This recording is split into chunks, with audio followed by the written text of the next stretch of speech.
Welcome back, everyone. I apologize.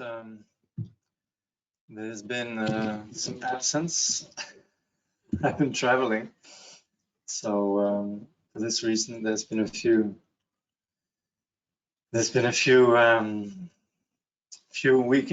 Wednesdays that we've missed, and I'm wondering if this might not be the last session that we're going to have on this particular study, the study of sacred outlook, practice of Vajrayana. Let's see if we finish today.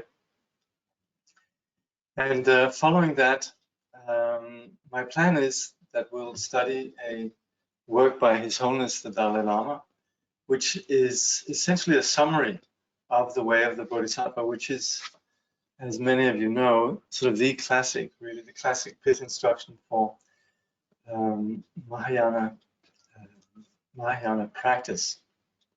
But anyway, let's see how we go.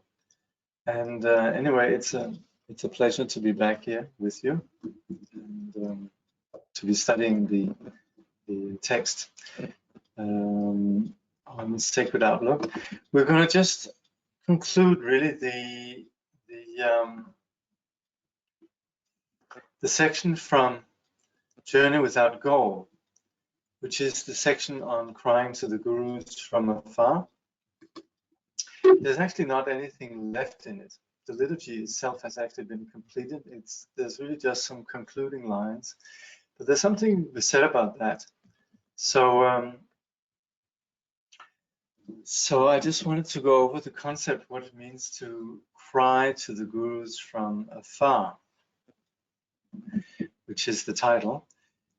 Just to reiterate, this crying to the guru from afar, intensifying devotion in one's heart. This is a liturgy that was composed by Jamgon Kongtrul Lodrötai, and it's a liturgy that invokes the guru in principle. In this case, it's the gurus of the 8 lineages. And you have here to the left a Tanga of Jamgon Khyentse Wangpo, in the middle, and below him Jamgon Kongtrul Lodrötai, surrounded by then the masters of these 8 lineages. And these are then up in the center we have Vajradhara. To Vajradhara's right we have Guru Padmasambhava. To Vajradhara's left we have Atisha. And then further down over here on our left side we have this is Sachin Kunganimpo. And then we have, of the Sakya tradition, we have Marpa Lotsawa of the what we call the Marpa Kaji. And then we have Khyumpo Naljo, which is then a master of the Shangpa Kaji. These are all the founding masters of these traditions. And then we have the tradition of what we join together as Shiji and Chud, the tradition of Padampa Sanja and Machig Labdran. And then we have Shirap Gyaltsen, Dobova Shirap Gyaltsen of the Jonang tradition. And then, gosh, I forget the name of the last one here, who then represents the practice of the Dojin Nyendrup, the Vajra approach and accomplishment associated with the 3 Vajras of Vajrayana. Gosh, who was that again? Is this Ujjanpa? Possibly. Anyway, these being the masters of the 8 lineages of Tibetan Buddhism, they are the ones that are invoked when we cry to the gurus. Now, in general, we could say we cry to the guru as one person, namely our particular guru. Jamgon Kongtrul wrote this because it invokes all the practice lineages of Tibetan Buddhism, these 8 lineages that I was referring to here and who are represented surrounding Jamgon Khyentse Wangpo and Jamgon Lodrötai, really in the spirit of what we call Rime, or non-sectarian, in which all the various traditions are appreciated for their particular teachings. All the various traditions, they invoke or they are a path to enlightenment, but they do so on the basis of their own particular specialities. So sometimes we would say that Rime means that everything is one, and that's not exactly the case. All the different traditions have their own particular approach. And they are very particular, and hence they need to be studied on their own particular premises.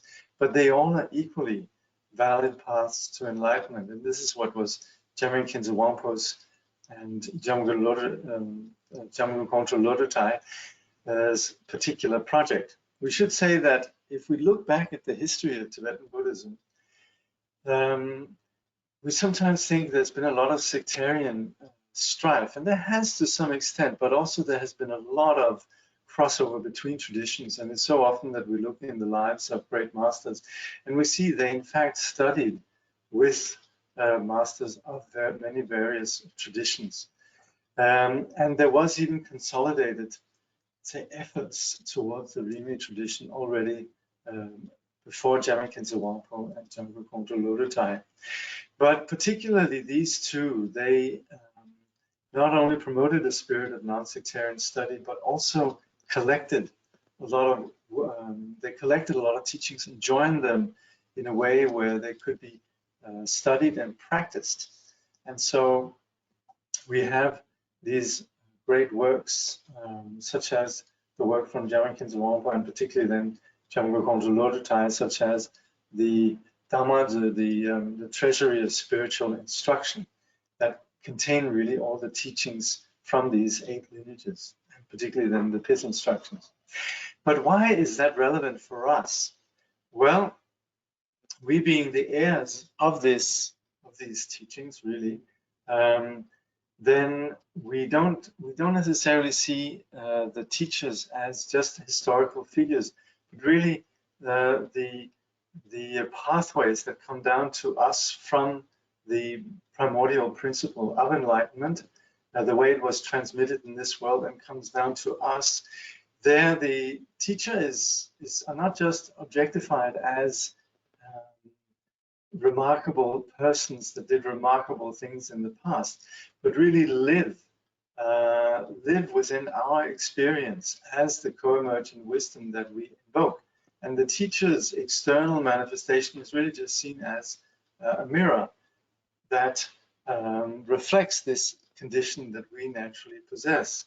So we don't see the teacher as just a particular persons, but very much as the embodiment of enlightenment. And we have this practice of calling to the Guru or crying to the Guru as if the teacher were external, using this duality as a vehicle.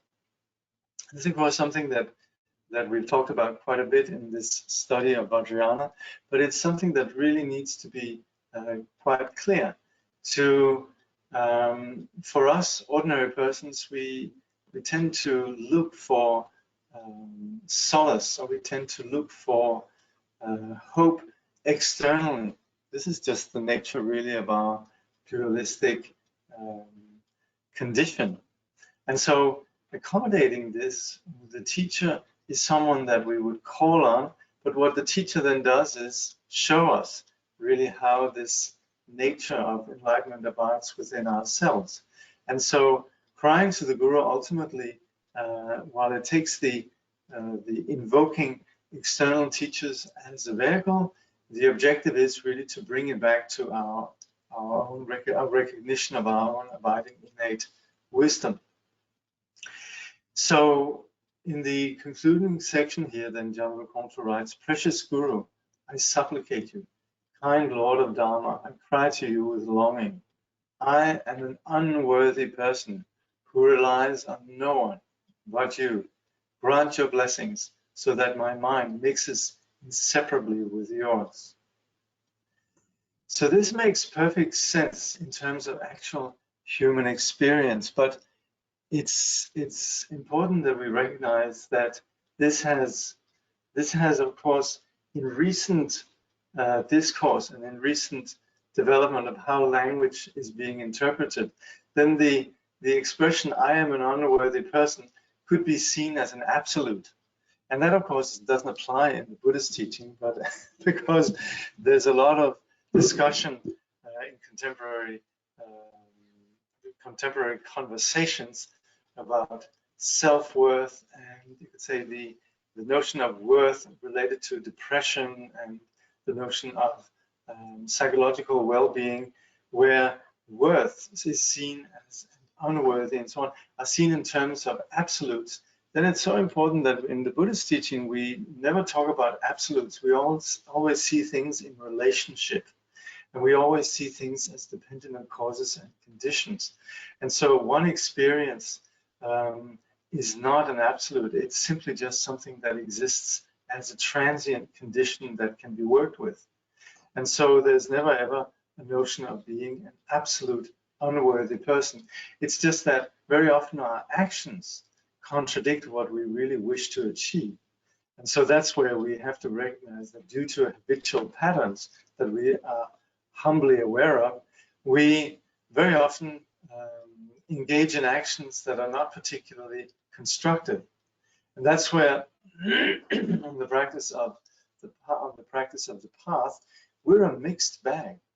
We are sometimes very enlightened in our choices, and we are sometimes very confused in our choices. And so that's where there's nothing wrong in exposing the fact that we would say, oh gosh, I make some confused choices sometimes. And as such, what am I doing? And that's where we say, I am an unworthy person who relies on no one but you. Yes, we have a basic ground of confusion in which we've been perpetuating our own suffering. And yet now there's a vision of that which lies beyond suffering, which is the vision of the Guru. So with the recognition that on one hand we have something that's very workable, which is our own confused condition, then we also have this abiding reality which the Guru points to. And then we rely on the Guru to point to that. We rely on the Dharma to point to that. Of course, our appreciation of what they're pointing to comes from our own Buddha nature, our own sanity. So it's not as if we are establishing an absolute codependency, but we are expressing our appreciation for the teacher that shows us that which is ultimately unconditionally awake. So we supplicate the teacher with this, and throughout the liturgy, then continually there is this humble acknowledgement of our own shortcoming, as well as the clarity around the potential of the path. And so that's where we supplicate the teacher, grant your blessing so that my mind mixes inseparably with yours, that we discover this innate co-emergent wisdom that the teacher embodies, that we discover that within our own mind. So this is a liturgy that very much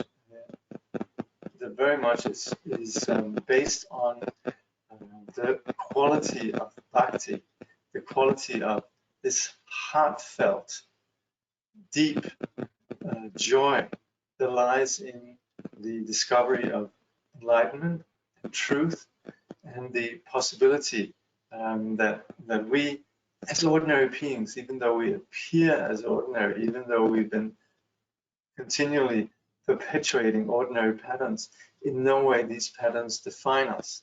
And so the more that we can externalize these patterns and say, see what I've been doing, and have you could say, a perspective that goes beyond, you could say, the identification with these patterns, then we can invoke this wisdom that the teacher embodies, and invoke the teacher's wisdom as something that's innate to ourselves. So this is really key to, you could say, the Vajrayana. It's something that is the core of what is the foundation of Vajrayana, namely the Guru Yoga, and also really the core of the Vajrayana practice throughout. So Jamgon Kongtrul then, in the concluding here, writes, I first was requested by some devoted monks to compose a supplication, but I was delayed in fulfilling their request. Recently, Samdun Drama a lady practitioner of noble family, and Deva Rakshita earnestly urged me. Therefore, I, Lord Rataya, who merely holds the appearance of a guru in this dark age, wrote this at the great meditation center, Tongsu Deshik Duba, May virtue increase. Tongsu Deshik Duba was this, was Jamgul Kongtrul's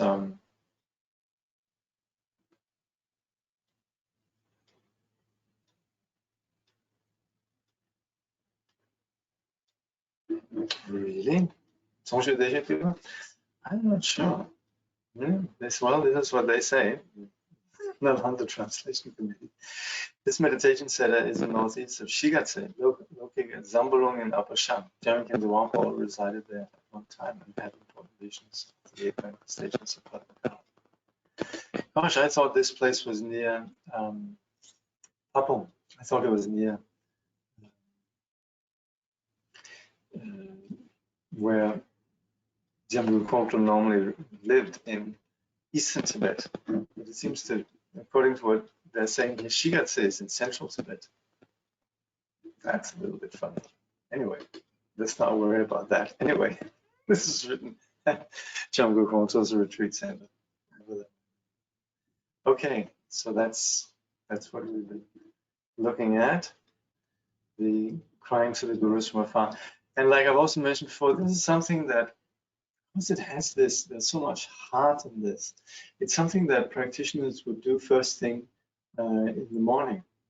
So you would wake up, and then one of the first liturgies really that you would practice is this called crying to the gurus from afar. So, and then again, there are many others. There are many other such liturgies written by other masters.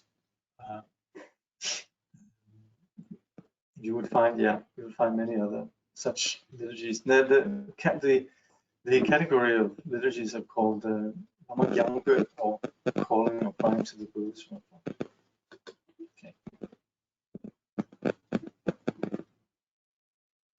Okay. So now we're going to look at the text, Sacred Outlook, the practice of Vajrayana. And we're presently looking at the symbolism of Vajrayani's attributes. So we've so far looked at the form of Vajrayana as we have actually Vajrayana here. Take a look. Mind you, the form here that we're describing might be slightly different. There she's standing on a triangle and a little bit different, but more or less like this. Yeah. So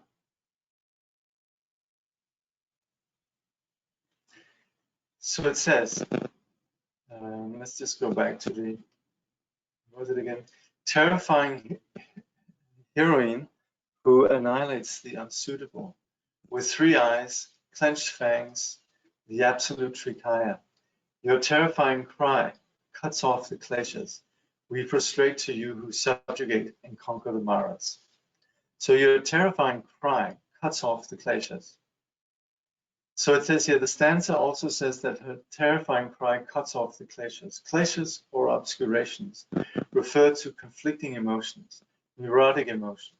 The 5 kleshas are passion, aggression, delusion, jealousy, and pride, all of which are subjugated by the Vajrayana principle.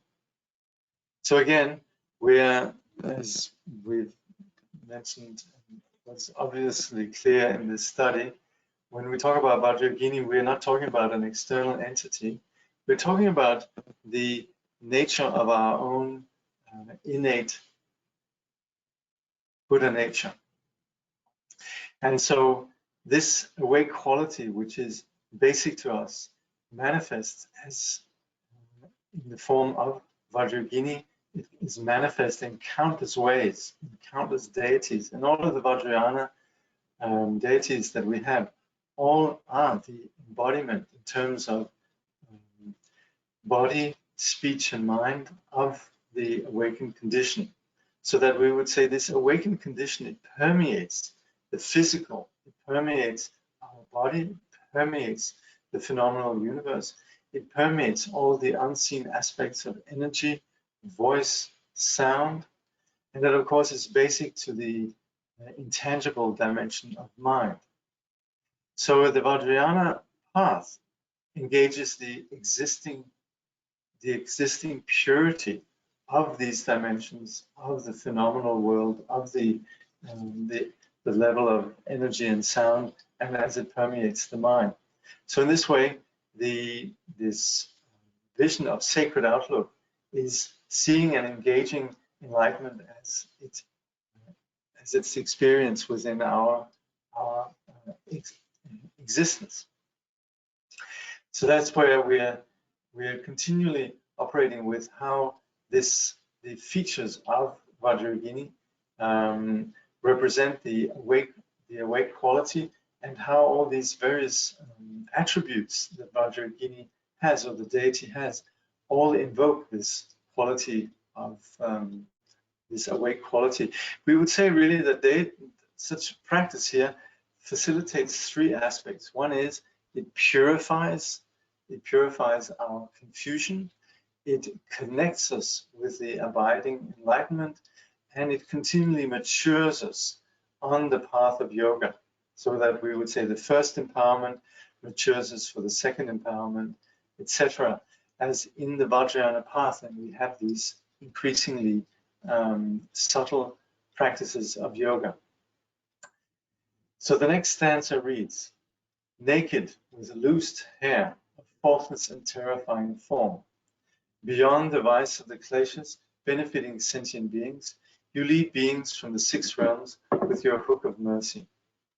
We prostrate to you who accomplished Buddha activity.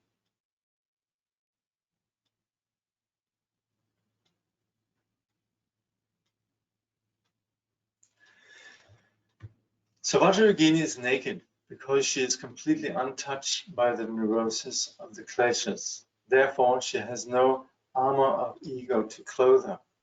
Because of this, she is able to do benefit for sentient beings, to extend absolute compassion to them. The reference to her loosed hair signifies her compassion for beings. The hook of mercy refers to Vajrayogini's hook knife, with which she lifts beings out of the suffering of the 6 realms of samsara into the Vajra world.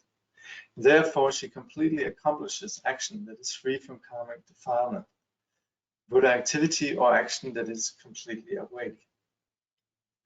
So again, there's various ways in which the attributes or the accessories, so the paraphernalia, the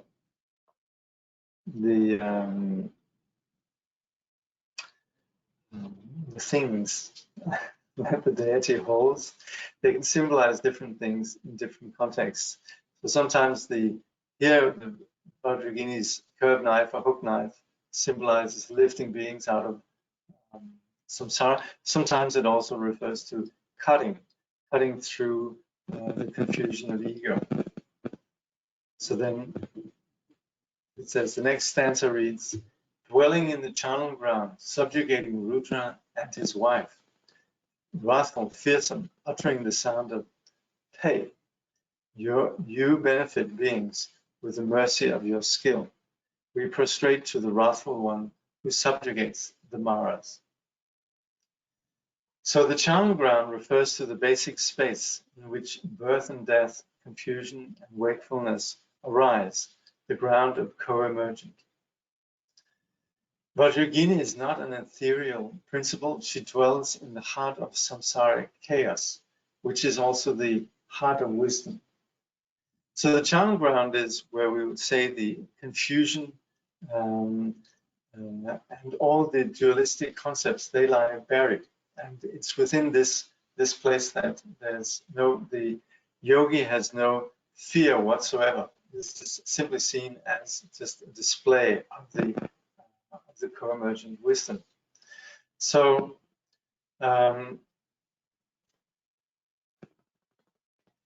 Vajrayana dwells then within these charnel grounds, within this samsaric chaos. She embodies then the wisdom. She stands on Rudra and his wife. It says Rudra and his wife refers to ego and its embellishment, which Vajrayana subjugates utterly.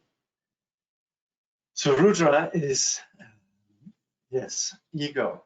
And there's a famous story about how Rudra really is the ego gone completely. Ego in its full-blown capacity is then what we call, or ego in its full-blown capacity is then embodied as Rudra, so very often seen as a deity that is trampled upon, as we can see it here. She is the terrifying heroine who annihilates the unsuitable. Therefore, she is wrathful and fearsome and utters the sound of pe, a syllable associated with subjugation, destruction of ego clinging, and the proclamation of Vajra truth. So Vajrayana is not sentimental, but it's this clarity that cuts through and which overcomes the ordinary confusion. So she proclaims wrathful sounds such as pe or sometimes hum. So this is then powerful proclamations that overcomes confusion. At the same time, she is skilled and merciful. So there's never a time where any of this falls into a condition of aggression in any way. This is the expression of sanity and the expression of clarity that comes with a deep compassion for the condition of sentient beings. So combining these qualities, she is again the subjugator of the maras. So maras are then the obstructions that get in the way of enlightenment. We talk about the klesha mara, the mara of the ordinary dualistic confused emotions. We talk about the mitu mara, the mara of death, the interruption on the path, the devaputra mara, which is the distraction by pleasures, and the skanda mara, which is the ordinary fixation on phenomena as being solid. So these are then overcome by Vajrayana. So then the next verse reads, "You have realized ultimate dharmata and abandoned death. On the seat of a corpse, sun, moon, and lotus, your wrathful form is beautified with all the ornaments. We prostrate to you who have perfected all good qualities." So Trungpa says, the lotus, sun disk, and moon disk are the customary seats for both Buddhas and Yidams in tantric iconography. The lotus is a symbol of purity, and it also signifies the birth of enlightenment amidst the world of confused existence. So famously, the lotus grows out of mud and is unstained by the mud. The sun symbolizes jnana, or wisdom, while the moon is a symbol of bodhicitta, or compassion. The fact that Vajrayana also stands on a corpse signifies that she is a semi-wrathful deity. There are peaceful, semi-wrathful, and wrathful yidams in iconography, tantric iconography. The peaceful deities represent the energy of pacifying and taming, while semi-wrathful and wrathful yidams work more directly and forcefully with passion, aggression, and delusion, conquering and trampling them on the spot. So the deities, regardless of what they are the awake quality that might, according to the particular needs in the particular context, is the wakeful quality manifesting however it might be required. So according to particular situations, then we invoke particular deities. So Vajrayana is semi-wrathful. Then sometimes we have wrathful deities, for example, the black yogini, black Kodikali, and also deities like Vajrakilaya and so on. So there are sort of sometimes peaceful deities like Vajrasattva and then wrathful deities. So we have all of these that essentially manifest according to the particular needs of a particular situation. The figure of the corpse symbolizes the death of ego and shows that Vajrayogini has abandoned death. The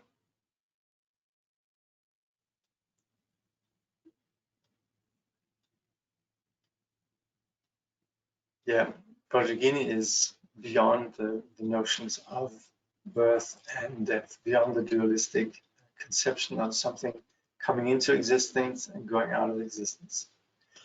Ultimate Dharmata in this stanza is a reference to Vajrayogini's stance. In an earlier section of the sadhana, it says, since she does not dwell in the extremes of samsara and nirvana, she stands on a seat of a lotus,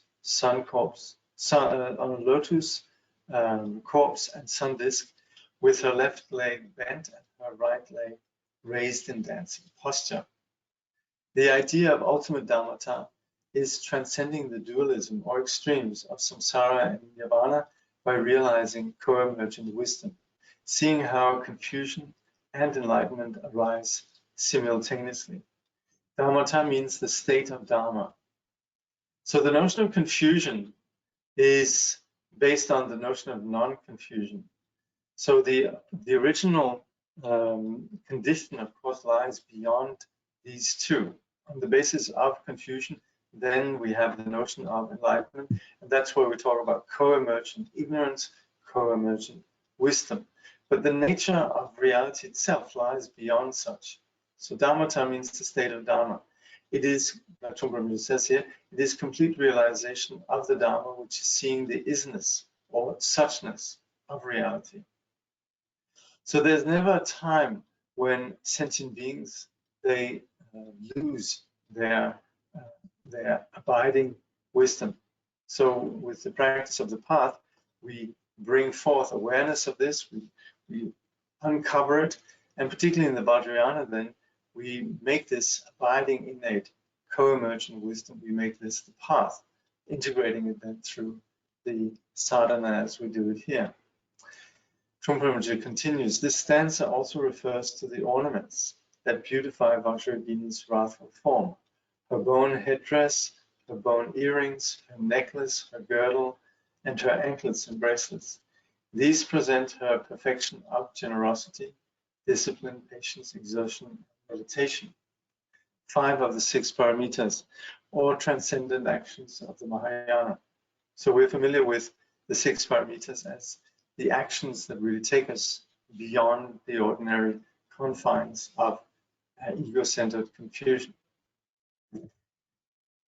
Trungpa continues, the perfection of the 6th paramita prajna is not represented as an ornament because the being of Vajrayogini itself is the epitome of prajna.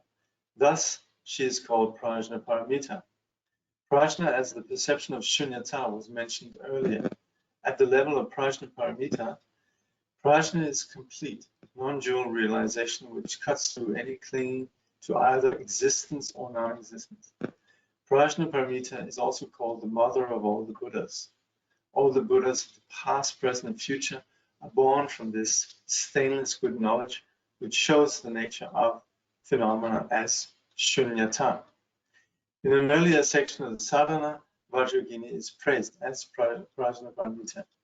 So we would say all the various male deities and all the female deities, they have a particular role in terms of existing as the unconditioned awake quality.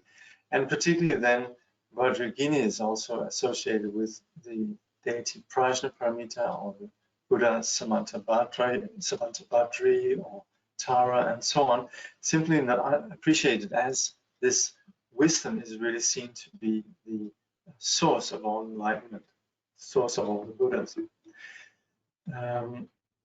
So in the praise it says, Prajna Paramita, inexpressible by speech or thought, unborn, unceasing, with a nature like the sky, only experienced by discriminating awareness wisdom, mother of the victorious ones, of the three times, we praise and prostrate to you.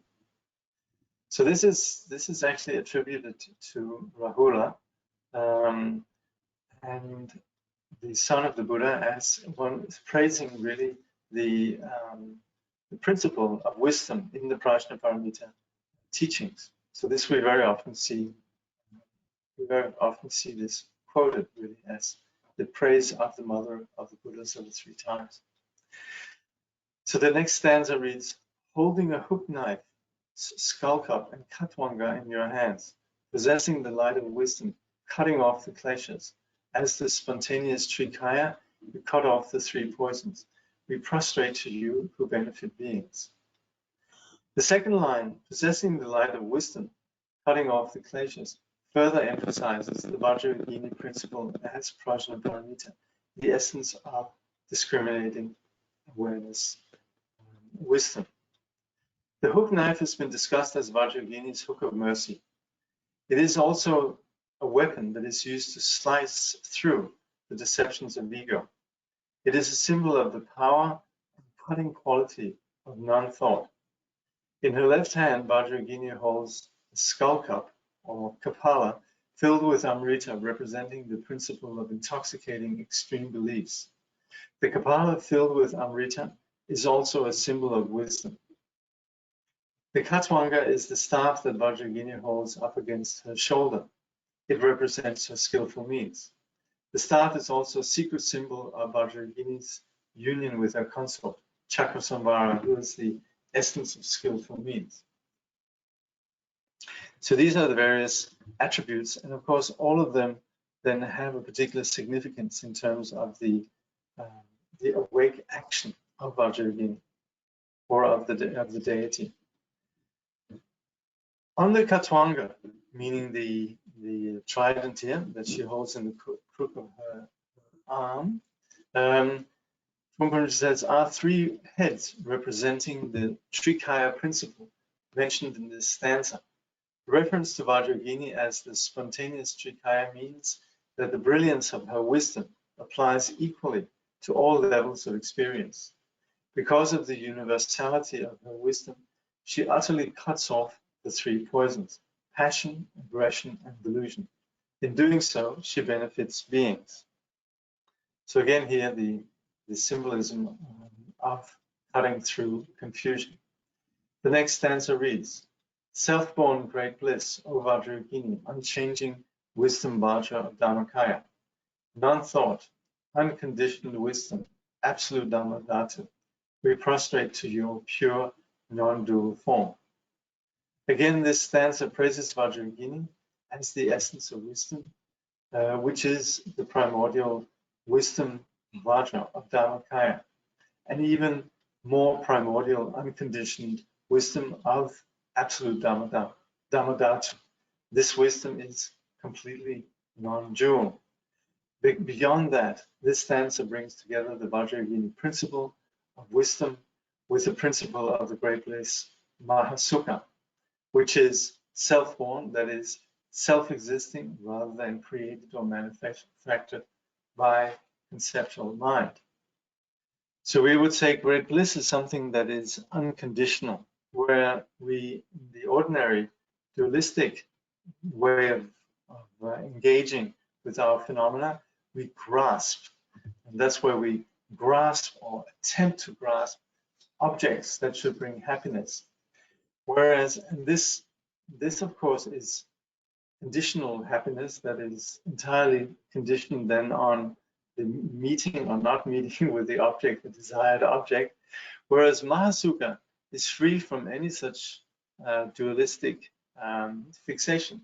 So this is the unconditional abiding principle that's free from duality, in which the very nature of reality is free from this, the pained attempts of holding on to what is desirable.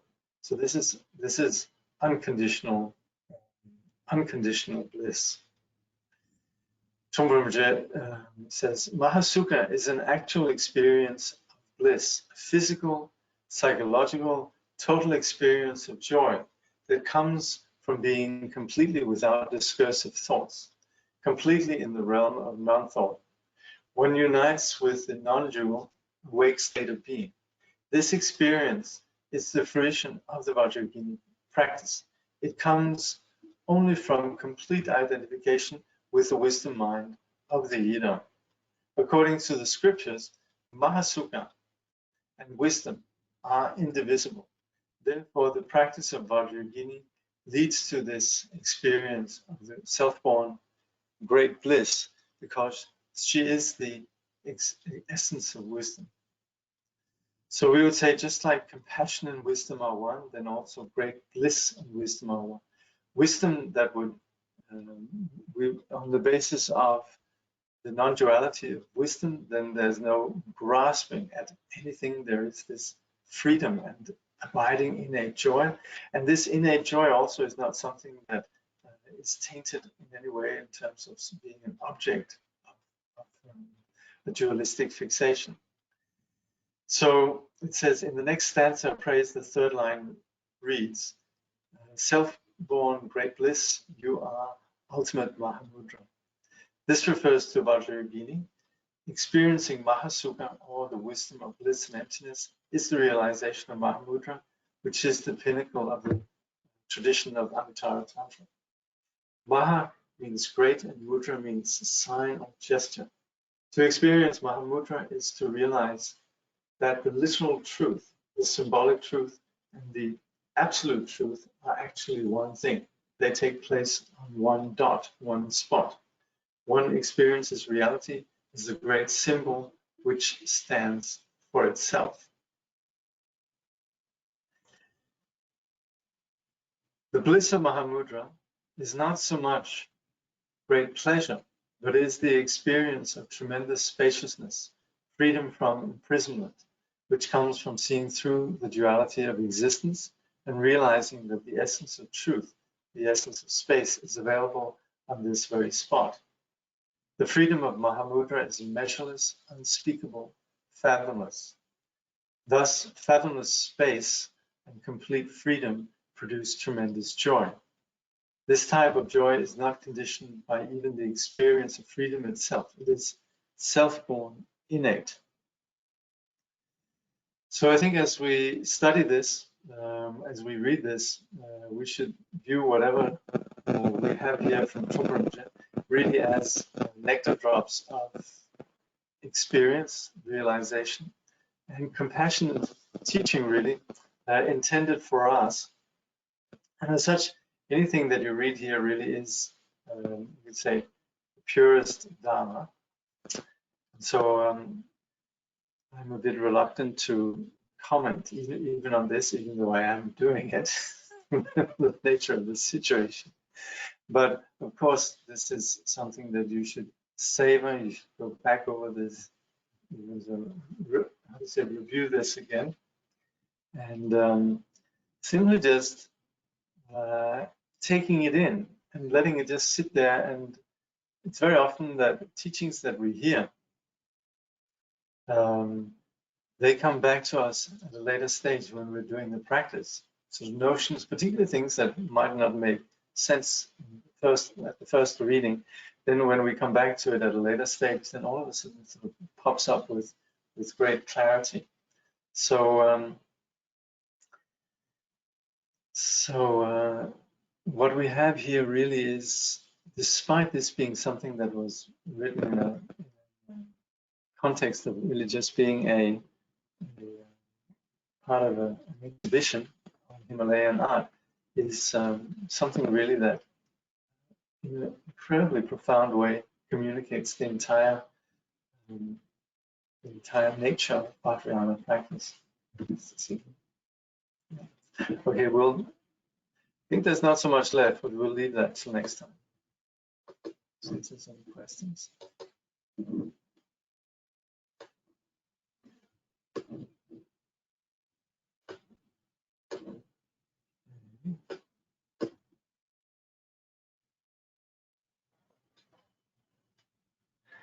Yeah, thank you for acknowledging the importance of language in a modern context so we can understand the intention of what's being said here in the text. Yeah, so yes, that is important. Yeah, there's a lot of talk around the notion of compassion, like self-compassion, self-worth, and so on, which really takes on a sort of an incredible role in our present day, you could say, suffering, the modern style of suffering, and the language surrounded modern day suffering. So that's where we need to extract some of the concepts that we're operating with here from that. Now, ultimately, Guru is our own mind. So yes, so ultimately we can't be unworthy. Well, exactly. That's the whole point. This unworthy condition is something that we can just look at and say, oh, this is just like if we step on somebody's foot and we say, oh, sorry, that was so stupid of me. The moment they say that was so stupid of me, then we acknowledge that the act was stupid, and that was stupid of me. It's sort of like external to us, and us saying it naturally, you could say, extricates us from that stupid action. It would be different if we stepped on somebody's foot and say, I have a right to stand on your foot, or maybe, I just stood on your foot, and what's your problem, or whatever, justifying it in some pathetic way. Then it really becomes sort of, that's where we begin to identify us, become defensive on the basis of thinking of ourselves as actually truly being stupid. And that's where maybe we would need some therapy to sort of make us calm down and recognize that we could actually apologize because we're not ultimately stupid, right? So that's where the moment that we can put it out there and say, oh, that was so stupid of me, we're freer. The moment we can say, gosh, I've been so unworthy in my confused action, then we actually, we see the constructed, fleeting nature of that condition. I hope that makes sense. It's a really important point because there's so much of it. We use that so much in the Buddhist teaching. The more we can expose our shortcomings, the freer we are. It's not like a cheap, sort of an easier way out, but it's just really honesty. Might be that the triangle of the bottom of the Tanga with the three skulls, might that be the triangle? No, that's just an offering. That's actually what we call the flower of 5 senses. No. Is there a reason why ego is always depicted as a naked woman being trampled and destroyed? Oh, it's not always a naked woman. It's naked people. Sometimes it's men, sometimes it's women. And in general, usually when we talk about Rudra, this is always referred to in the male, in the sense of the male. Yeah. Might you explain suchness, isness a little more? Suchness is the nature of things without our projections. So it is the nature of shunyata. When we, in the second turning of the wheel, the Buddhist teaching on emptiness, the Buddhist teaching on shunyata, we are simply establishing the ontological condition of reality, which exists as innately without anything that can be objectified. So it's empty and also in no way contaminated by our projections. So suchness is things as they are in and of themselves without our particular projections, and also having the nature of that which is a web of causes and conditions that might appear and yet which have no reality whatsoever. So just like we would take any given object, let's say this mouse here, and we would see that it is nothing more than just a set of conditions that have come together, and there's nothing absolute about this. So that's where some might say, oh, that's a dreadful mouse, and I say, oh, that's a lovely mouse or whatever.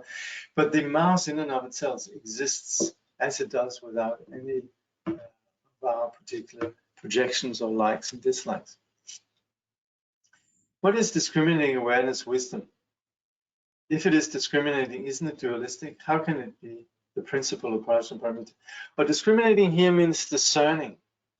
So that means, it basically means appreciating. So when we say discriminating awareness wisdom, it is the wisdom that Sosotok variation in Tibetan means just something that appreciates the detail, but without being caught by it.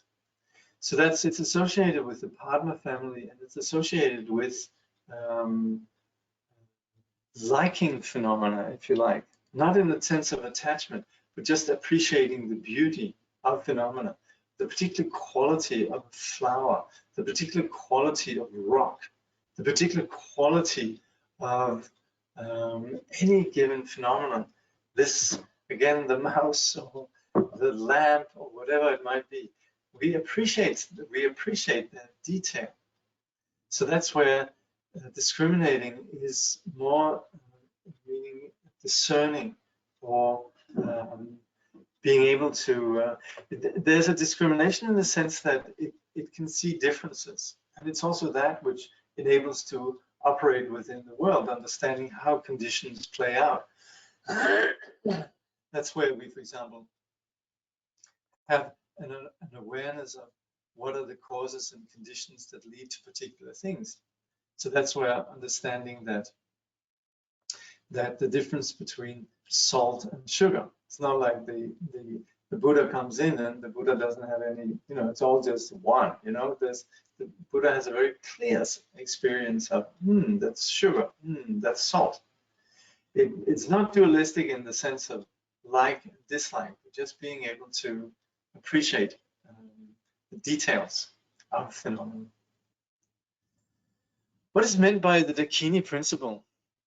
Dakini principle is a large concept that is associated with the wisdom that can't be, that is not understood in an ordinary linear sense. It's like the power, the underlying power of the universe that is not in any way associated with working with the ordinary sense of causes and conditions. So we would say for the yogi or yogini who abides in purity, there's this force that always assists, is always there assisting. So it's the intangible quality of wisdom that abides as an innate awake quality. There's a lot to say about that. Trungpa, I think there's somebody maybe know, there's a place where I think Trungpa taught a whole section on the feminine, the sacred feminine. I forget what it is. There's a work, published work by Trungpa on the feminine principle. Yeah, but in general, the short answer is really the quality of wisdom. Yeah. Does non-thought literally mean no thought? Does it mean more recognizing thoughts and the nature of thoughts for what they are, and we are therefore not bound by them? That's right. So non-thought doesn't mean that we're not having any thoughts, but it means that we're not entangled by them, and appreciating this space. Yeah, appreciating the space beyond the thoughts.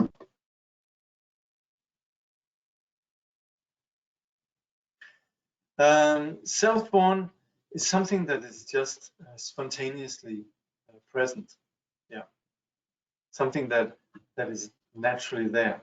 We could talk about the nature of enlightenment as self-born. What is literal truth? What is symbolic truth? What is absolute truth? Literal truth is would I have to see it in the text. Literal truth is I have to see what Trungpa is saying here. Literal truth, symbolic truth, absolute truth. In general, we would say literal truth is what just appears to us. Absolute truth is what is beyond appearances. So we sometimes refer to what is known as yetartha and nitartha. So there's the expedient truth, how things appear to sentient beings, and that's where, according to the particular needs of sentient beings, then the Buddha would teach according to their particular beliefs and so on. And that's just, you say, expedient truth. Everything that really falls into the realm of cause and effect and so on, the samsaric conditions, is what we call the expedient truth. And then absolute truth is the absolute truth, or the certain truth, is that which is, say, the actual nature of reality beyond the experience of confused projections. Literal truth and symbolic truth. I'd have to go back in the text. Okay, let's just see here.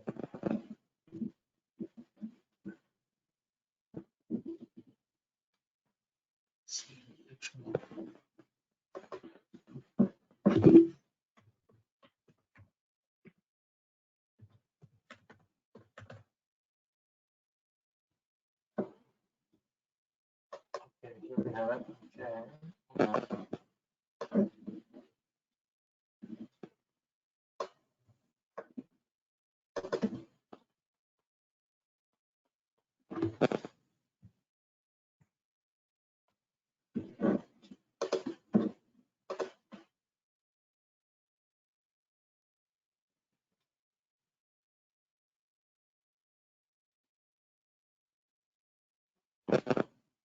Okay, to experience Mahamudra is to realize that the literal truth, the symbolic truth, and the absolute truth are actually one thing.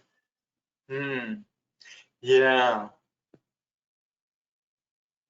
That, I would say, I'm not entirely sure what Trungpa means here. The literal truth, the symbolic truth, and the absolute truth are actually one thing. I think really what we're talking about here is our ordinary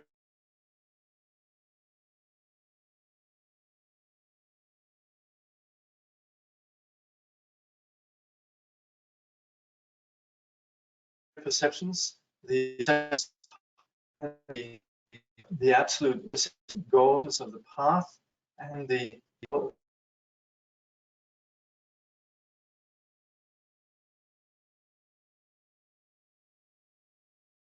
way that we integrate with our ordinary perceptions in terms of the deity, and the that again. So when we, like I said, this, I'm a little bit reluctant to sort of this could refer to some specific terms within the Vajrayana sadhana, but I think it's safe to say that what we're talking about when we talk about literal truth, symbolic truth, and the absolute truth as being one, it is that the perceptions that we have, the experience that we have of an ordinary reality, and also the symbolic truth in terms of the method that we engage on the path, and the goal of the path, which is the realization of absolute truth. All of these are one. So we're not, when we speak about the Vajrayana principle, we are engaging this in terms of our perceptions of our ordinary literal reality. We're not in a specific realm. So Vajrayana principle is something that applies wherever. It applies completely to seeing fully the nature of our reality, and it also is the and also this is the experience of all the symbolic truth that Vajrayana has as her attributes. For example, all the aspects of the Vajrayana all the features that we've just been discussing, all of these are also present within our immediate reality. And all of this is in no way removed from the absolute reality. So these three conditions of our perceptions, the nature of the path, and the objective of the path is all experienced in terms of one reality. Okay.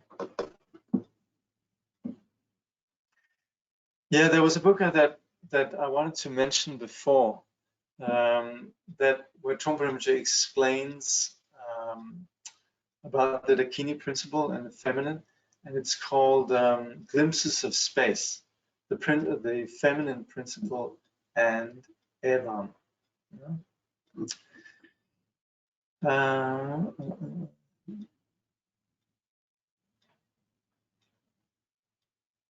So yeah, sugar and salt in my porridge. I'm eating and I can taste both. That's discriminating wisdom then. The descriptions here of the symbols of the Vajrayana, they're not absolute, right? They are well, that's interesting. That's the question you asked just before, really, and that is then this symbolic. So these, for example, Vajrayana's hooked knife as being that which cuts through the deceptions of ego, right? That is something which is experienced. That is experienced fully in terms of just being this condition that Trungpa refers to on one spot. So in one experience of clarity, this vipassana, this wisdom, it cuts through confusion, the curved knife. It possesses the wisdom that is embodied, symbolized with the kapala and so forth. So all these Sambhogakaya symbols, these all really just represent the qualities of enlightenment. So the deity herself and all the attributes, they all are really ways of celebrating enlightenment. Does that make sense? Yeah? The dancing quality, the radiant quality, all the various symbols that we have, they're really just expressions of the enlightened condition. Yeah? So they're all, you can say, manifestations of enlightenment. Yeah. So we would say the enlightened condition is not just nothing, but it comes with all these qualities that we're engaging. Then it says, is bodhicitta self-born? But doesn't it arise when cognizance realizes empty essence? So isn't bodhicitta arising then as a result of those conditions? Well, when we talk about recognizing something, that is seeing what is. And so the seeing what is seeing something that is self-born, unconditional, right? So bodhicitta is not dependent on us recognizing it or not. Yeah. So it says, is bodhicitta self-born? Doesn't it arise when cognizance recognizes empty essence? When we recognize the empty essence of cognizance, that's recognizing the self-born nature. That's recognizing the abiding or suchness or isness condition. So it's not as if bodhicitta is in itself is born, whether we recognize it or not. It's something that abides intrinsically. Okay. I hope this makes sense.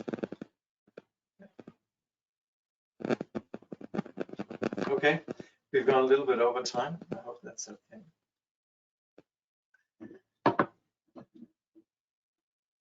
All right. Okay. We'll dedicate.